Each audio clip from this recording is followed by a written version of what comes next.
Bueno, continuamos con los videos. Estamos en el capítulo 6 de Gallery Zahavi, ¿sí? En esta segunda parte del texto, a partir del título que es la intencionalidad de la página 174, nos vamos a ocupar ya de lleno de esta definición y de algunos matices que Gallery y Zahavi van a ir trazando en torno a la misma, ¿sí? Repasemos primero un poco. ¿Qué vimos en el video anterior? Presentamos la definición de intencionalidad genérica, si se quiere, el modo en el que se entiende este concepto en la tradición. Nos ocupamos en particular del modo en que Galler y Zahavi presentan el tema de la intencionalidad a través del vínculo entre conciencia e intencionalidad. Vimos la distinción de Chalmers que los autores recuperan en relación al problema fácil y el problema difícil de la conciencia. Y vimos esta cuestión de la separación entre intencionalidad y fenomenalidad, que dijimos que Galler y Zahavi consideran que no habría que hacer tal distinción porque lo fenoménico y la intencionalidad están íntimamente conectados, ¿sí? Si tienen dudas o algo no quedó claro, por favor vuelvan al video anterior, mírenlo con detenimiento y repasen los puntos que sean necesarios. Bien, en esta segunda parte, Galler y Zahavi recuperan la noción de intencionalidad de Brentano para señalar que la intencionalidad sería la marca distintiva de los estados mentales, ¿sí?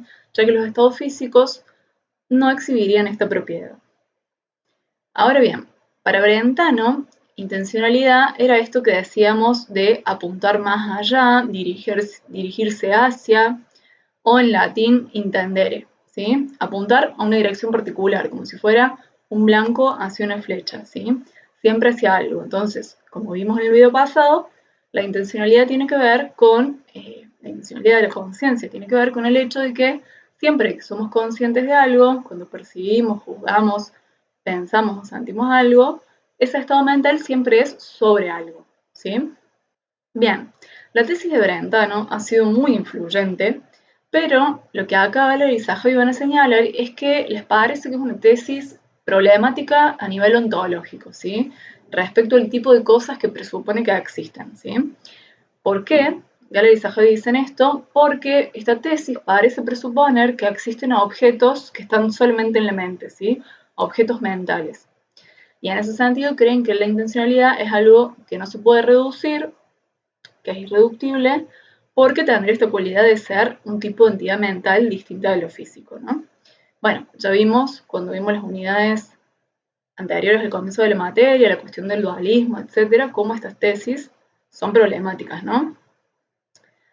Entonces, a continuación, lo que van a hacer Galler y Zahavi es decir, esta tesis, que es como la tesis clásica, ha sido muy problemática. Veamos qué otras aproximaciones a la intencionalidad hay, ¿sí? Y acá van a distinguir entre al menos tres aproximaciones. La primera aproximación es la aproximación filosófico-lingüística, como ellos le llaman, la cual se centra en las propiedades lógicas que caracterizan las frases usadas para describir fenómenos psicológicos. Es decir, las expresiones que usamos para hablar de creencias, deseos e intenciones, esas frases tienen propiedades lógicas. Una de esas propiedades lógicas es la de la intencionalidad y bajo este enfoque lingüístico es de esa manera en la que se aborda el fenómeno, ¿sí? Pensando ahora en la intencionalidad no como algo con un carácter ontológico distinto, sino como una propiedad lógica de enunciados tales como María cree que está lloviendo o yo creo que hoy es un día soleado, ¿sí? En segundo lugar está lo que ellos denominan como la aproximación naturalizada o naturalista, que lo que busca es dar cuenta de la intencionalidad en términos de mecanismos no intencionales, de mecanismos físicos, por lo general hacia la conducta o hacia la neurofisiología, ¿sí? Acá ellos ubican a filósofos como Quine, Dennett, Fodor, Dresche, los Churchland. Y finalmente, ellos dicen hay una aproximación final en la cual ubican a Searle, Strawson, Crane.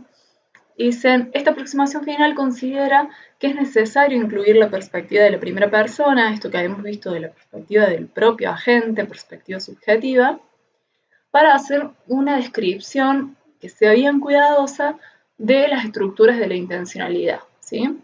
Si uno está interesado en el estudio de la conciencia.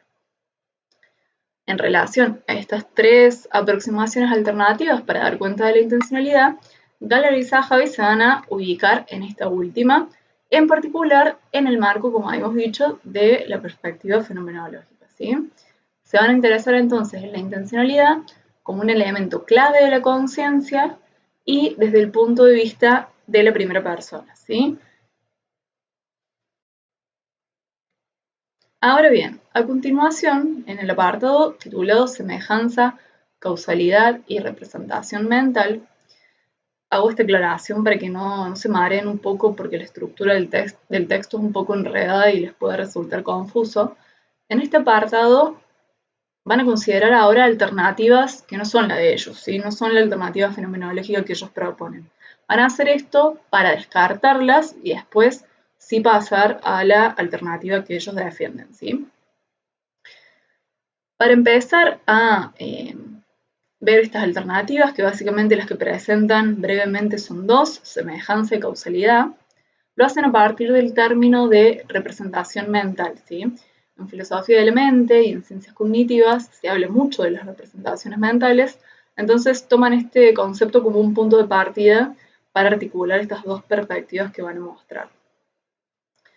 En fenomenología se habla de representación como algo que se representa, ¿sí? Que se vuelve a presentar.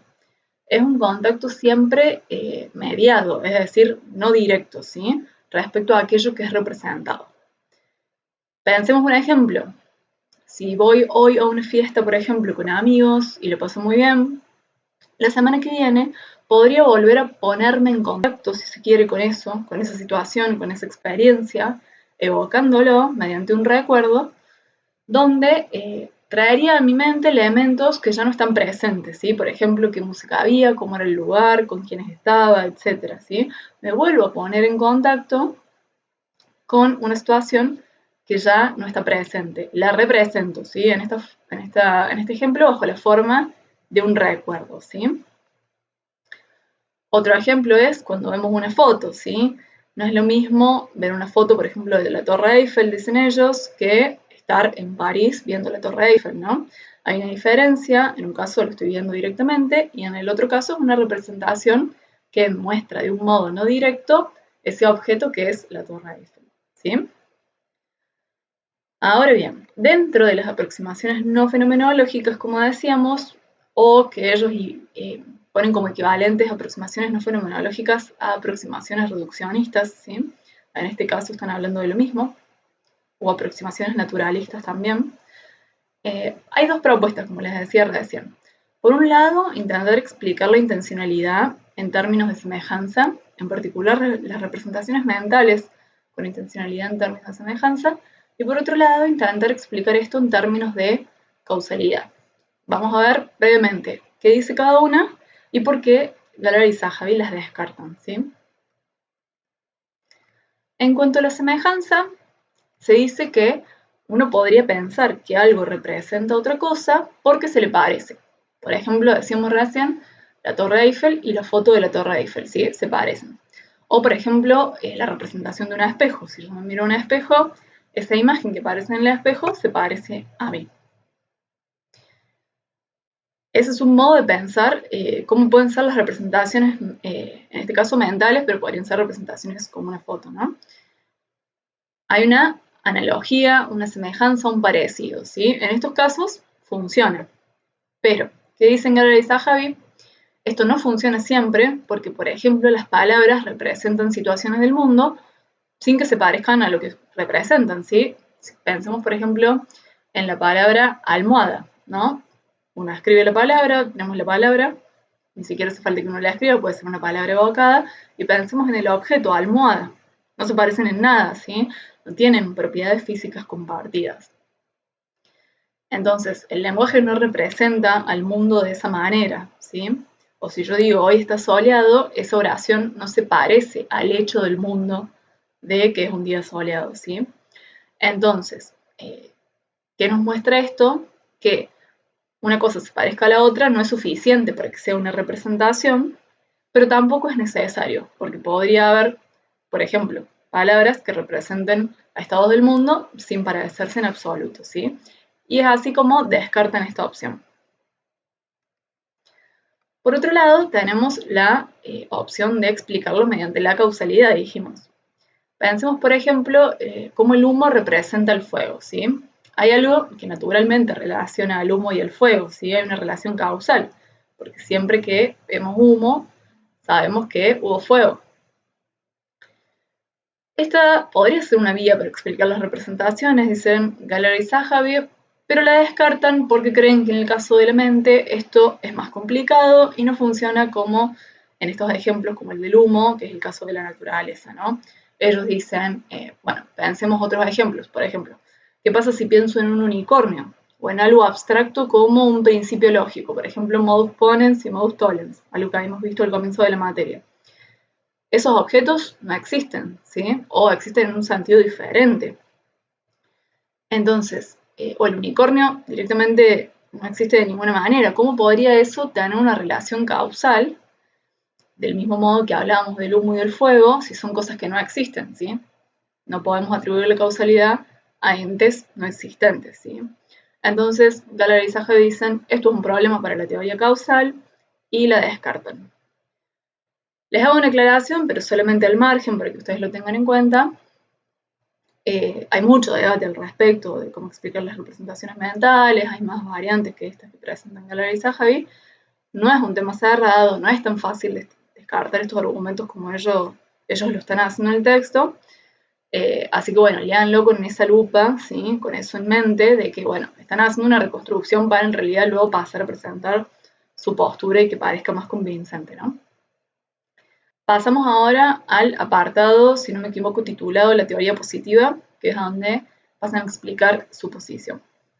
Ahí parten de las investigaciones fenomenológicas de Husserl y van a decir, bueno, desde la perspectiva de Husserl, cualquier forma de conciencia, es decir, cualquier actitud, como hemos visto, percibir, temer, creer, amar, se caracteriza por tener un objeto, ¿sí? O sea, las intenciones tienen objetos, por ejemplo, percibo algo, por ejemplo, que la ventana está allí, o temo lo que fuera, tener coronavirus, etcétera, ¿sí? Amo a cierta persona. Ahora bien, a diferencia de lo que les expliqué en el primer video, en el video anterior, donde separamos para fines explicativos y desde la tradición analítica entre actitud y contenido, ellos van a decir que desde el enfoque, siguiendo el enfoque de Husserl, no hay que separar por un lado actitud y por otro lado el contenido, porque son interdependientes, ¿sí? Van a decir, el acto mental y el objeto intencional están conectados, ¿sí? Acá les voy a dejar acá abajo la equivalencia de estos términos, porque puede que se enreden un poco porque los van mencionando de distintas maneras, ¿sí? Pero tengan en cuenta que el acto correspondería a la actitud y el objeto intencional correspondería al contenido. El concepto de Husserl de intencionalidad se apoya en esta consideración, ¿sí? De que estos elementos son interdependientes y de que hay un tipo de relación especial entre el acto mental y el objeto de la intención. Desde una perspectiva analítica, podemos decir que hay dos características importantes de los estados mentales, además de esta distinción que hemos hecho. Es otra distinción bajo la cual los podemos analizar, y es hacer una división entre referencia y aspectualidad, ¿sí? Por referencia nos referimos a que el estado mental siempre se refiere a algo, ¿sí? Se dirige a alguna cosa, es sobre algo, ¿sí? Estamos hablando acá del objeto, ¿sí? Por ejemplo, creo en Papá Noel, creo en mi actitud y Papá Noel es el objeto, ¿sí? Por otro lado, tenemos lo que se denomina la aspectualidad. Y esto se refiere a una característica que es de que siempre somos conscientes de alguna manera muy particular, desde una perspectiva específica y subjetiva, de aquello que estamos viendo, percibiendo, amando, temiendo, ¿sí? Por ejemplo, frente al mismo objeto, Papá Noel, un niño podría verlo como amigable, mientras que otro niño podría verlo como un señor malvado, ¿sí? Tenemos el mismo objeto, la misma referencia, pero se percibe de dos maneras diferentes, ¿sí? Dicho esto, Galler y Zahavi van a decir, acá estoy para que se ubiquen más o menos en la página 182, que hay dos momentos diferentes pero inseparables. Por un lado, lo que Husserl denominó cualidad intencional y por otro lado, lo que denominó como materia intencional. Acá de vuelta, para que no se les hagan lío los términos, les voy a poner las equivalencias, pero cualidad intencional, de vuelta, es esto a lo que nos referimos, a lo que le hemos dicho el contenido, y materia intencional es a cómo se concibe el objeto, lo que llamamos la actitud. Esta correspondencia que les hago no es exacta, pero es para que ustedes se ubiquen con el vocabulario del texto, ¿sí? Además de esto, Husserl lo que dijo es que estas diferencias cognitivas, o sea, percibir, temer, amar, esperar, también suponían diferencias experienciales. ¿Qué quiere decir esto? Que bajo su perspectiva, percibir se siente de una manera diferente a cómo se siente creer, a cómo se siente amar, a cómo se siente temer, ¿sí? Este es un gran punto de debate, no todo el mundo está de acuerdo con esto, no todo el mundo cree que, por ejemplo, creer que el día está soleado implique una sensación particular, pero bueno, esto es la posición que recuperan de Husserl, Galler y Zahavi, ¿sí? Solamente les menciono esto para que tengan en cuenta que es una perspectiva, pero que hay mucho debate al respecto. Bueno, finalizamos este apartado entonces señalando 3 puntos, que son los que marcan el fin de esta parte, Galler y Zahavi. Primero, que la fenomenología se va a resistir a los intentos de explicación reduccionista, ¿sí? Es una perspectiva antirreduccionista, ¿sí? No cree que la intencionalidad pueda ser reducida a mecanismos físicos no intencionales, ¿sí? Segundo lugar, que esto es así porque hay intencionalidad intrínseca. ¿Qué quiere decir esto? Que es una intencionalidad original, no derivada, o sea que no deriva de alguna otra cosa, sino que es propia de la conciencia. No vamos a entrar en detalles sobre esto acá, porque no está el argumento desarrollado en este capítulo, simplemente recuerden este punto. Y en tercer lugar, ellos van a decir que la intencionalidad tiene que ver con el significado. ¿Por qué? Porque cada vez que nos dirigimos hacia un objeto, tratamos de significar algo acerca de él, ¿sí? Si digo que Papá Noel me parece un señor malvado, estoy diciendo algo sobre Papá Noel que tiene significado, ¿sí? Sobre estos puntos, Galler y Zahavi no profundizan en este capítulo, no dan los argumentos para los cuales llegan a estas tesis, simplemente se los menciono para que tengan en mente cuáles son los corolarios que se desprenden de esta posición que van defendiendo a lo largo de los diferentes capítulos. Bueno, pasamos a la última parte de esta primera lección que corresponde más o menos a la primera mitad del capítulo de Galler y Zahavi, ¿sí? Estoy en la parte titulada Intencionalismo, y acá les hago una aclaración para que lo tengan en mente. Estamos en la página 184. De este apartado solo vamos a ver hasta la página 185, ¿sí? Se los dejo marcado acá. Es decir, páginas 184 y 185. El resto de ese apartado no va, ¿sí? Luego, en la lección de la semana que viene, sí vamos a continuar con la segunda parte del capítulo. Pero de esta última parte, de la sección intencionalismo, lo que corresponde entonces es solamente páginas 184 y 185, ¿sí? Lo importante a considerar de esta sección, que, bueno, sacamos algunas páginas, como les estoy diciendo, porque había mucho contenido que no era autoexplicativo, que no lo iban a entender porque tenía, o que podía ser difícil para ustedes entenderlo porque tenía muchas referencias a otros textos, a otros filósofos de corrientes que no hemos visto, ¿sí? Pero bueno, lo importante considerar en esta parte es que Galler y Zahavi, ubicados en la tradición fenomenológica, van a tratar de defender una tesis particular que es que los estados de ánimo también tienen que considerarse como estados intencionales. Esto es una tesis polémica, si se quiere, y mucha gente no estaría de acuerdo con ella. Ya vamos a ver por qué. Veamos esto con un poquito de detalle. Hasta acá dijimos que las experiencias, los estados mentales, estaban dirigidos hacia ciertos objetos, ¿sí? Por ejemplo, dijimos, creo que está soleado, creo es la actitud y el contenido está soleado. O decimos, temo que me agarre coronavirus, ese miedo es la actitud y el objeto específico del miedo, que me agarre coronavirus, es el contenido, ¿sí? Pero algunas experiencias no se dirigen a objetos, Por ejemplo, los estados de ánimos o los dolores. Ejemplos que dan ellos son estados como el aburrimiento, la depresión, la bulia. Acá abro un paréntesis y les digo, no todo el mundo está de acuerdo con que no se dirigen a objetos, ¿sí? Esto es algo que Gallery y Zahavi están presuponiendo. Ellos van a querer defender la tesis de que, aunque no tienen objeto, sí son intencionales, ¿sí? Ahora, yo les decía que esta tesis era un poco polémica. ¿Por qué? Porque no es obvia, porque hay gente que no piensa lo mismo y dentro de estas personas que no piensan lo mismo podemos dividir al menos en dos grupos. Los que consideran que este tipo de estados no son intencionales porque no tienen un objeto, ¿sí?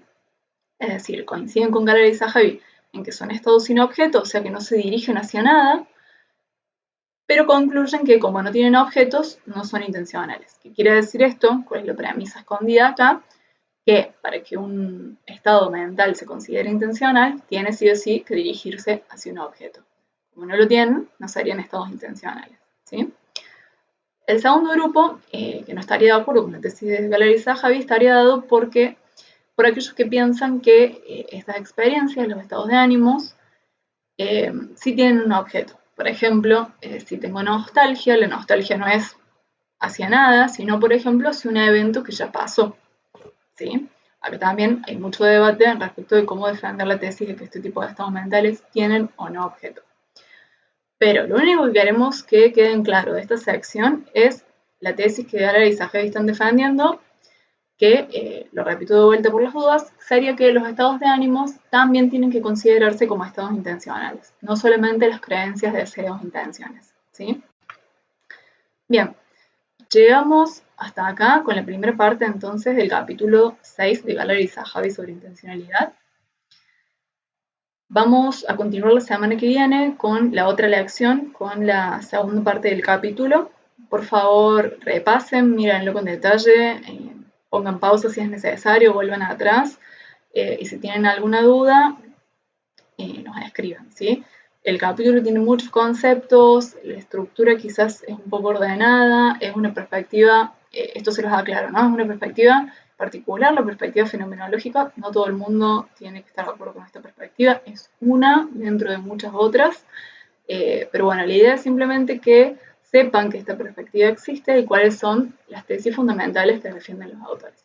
Espero que les haya sido útil y a continuación tienen las preguntas para responder.